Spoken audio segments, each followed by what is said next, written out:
तुलसी पूर्व जन्म में एक लड़की थी जिसका नाम वृंदा था। राक्षस कुल में जन्मी यह बच्ची बचपन से ही भगवान विष्णु की भक्त थी।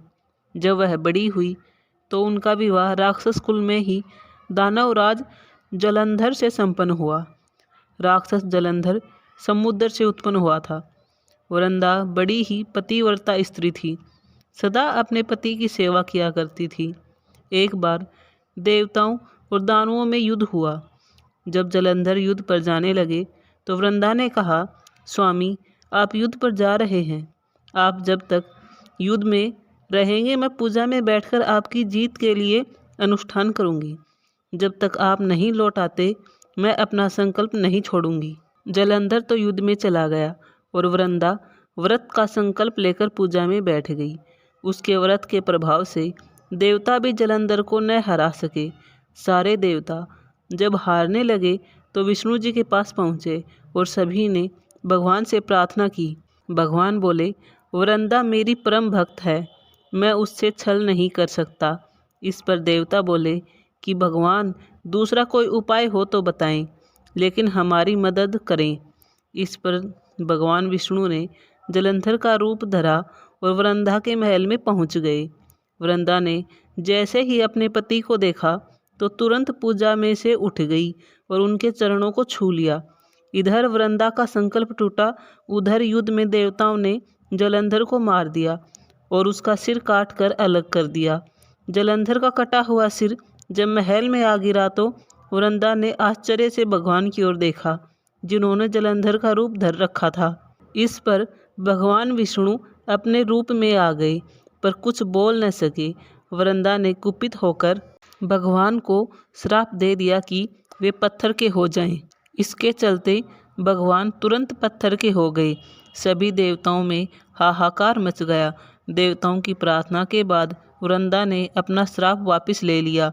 इसके बाद वे अपने पति का सिर लेकर सती हो गई। उनकी राख से एक पौधा निकला। जब भगवान विष्णु जी ने उस पौधे का नाम तुलसी रखा और कहा कि मैं इस पत्थर रूप में भी रहूँगा, जिसे शालिग्राम के नाम से तुलसी जी के साथ ही पूजा जाएगा। इतना ही नहीं, उन्होंने कहा कि किसी भी शुभ कार्य में बिना तुलसी जी के भोग के पहले कुछ भी स्वीकार नहीं करूँगा। तभी से ही तुलसी जी की पूजा होने लगी। कार्तिक मास में तुलसी जी का विवाह शालिग्राम जी के साथ किया जाता है। साथ ही देवउठनी एकादशी के दिन इसे तुलसी विवाह के रूप में मनाया जाता है। दोस्तों, तुलसी जी को हर रोज़ जल देना चाहिए। कभी भी बिना स्नान किए तुलसी के पत्तों को स्पर्श न करें। वहीं रविवार और एकादशी के दिन तुलसी के पौधे में भूलकर भी जल न चढ़ाएं। एकादशी और रविवार के दिन माना जाता है कि तुलसी माता प्रभु श्री हरि विष्णु के लिए निर्जला व्रत रखती है, इसलिए इन दोनों दिन तुलसी के पत्ते भी नहीं तोड़ने चाहिए। वही शास्त्रों की मानो तो सूर्य के अस्त होने के बाद तुलसी के पत्तों को न तो स्पर्श करना चाहिए न ही तोड़ना चाहिए। घर परिवार में सुख समृद्धि और खुशियां लाने के लिए शाम के वक्त तुलसी जी के पास घी का दीपक रखें। यह बात बहुत कम लोग जानते हैं कि तुलसी परिवार में आने वाले संकट के बारे में सूख कर पहले ही संकेत दे देती है। शास्त्रों में यह बात भली प्रकार से उल्लेख है कि अगर घर पर कोई संकट आने वाला है तो सबसे पहले उस घर की लक्ष्मी यानी तुलसी चली जाती है और वहां दरिद्रता का वास होने लगता है। तुलसी केवल एक पौधा ही नहीं बल्कि धरा के लिए वरदान है। मान्यता यह है कि जिस घर में तुलसी का पौधा हो वहाँ त्रिदेव यानी ब्रह्मा, विष्णु और महेश विराजते हैं। घर में होने वाली हर पूजा में तुलसी का पत्ता जरूर शामिल करना चाहिए, अन्यथा इससे देवताओं का आशीर्वाद नहीं मिलता।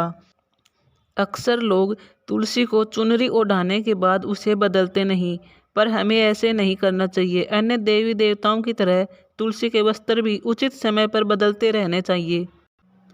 हम लोग तुलसी में जब दीपक जलाते हैं तो आसन नहीं देते, लेकिन तुलसी में दीपक जलाते समय चावल का आसन देना चाहिए।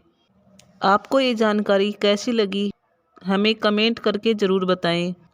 वीडियो पसंद आया हो तो लाइक करें। धन्यवाद।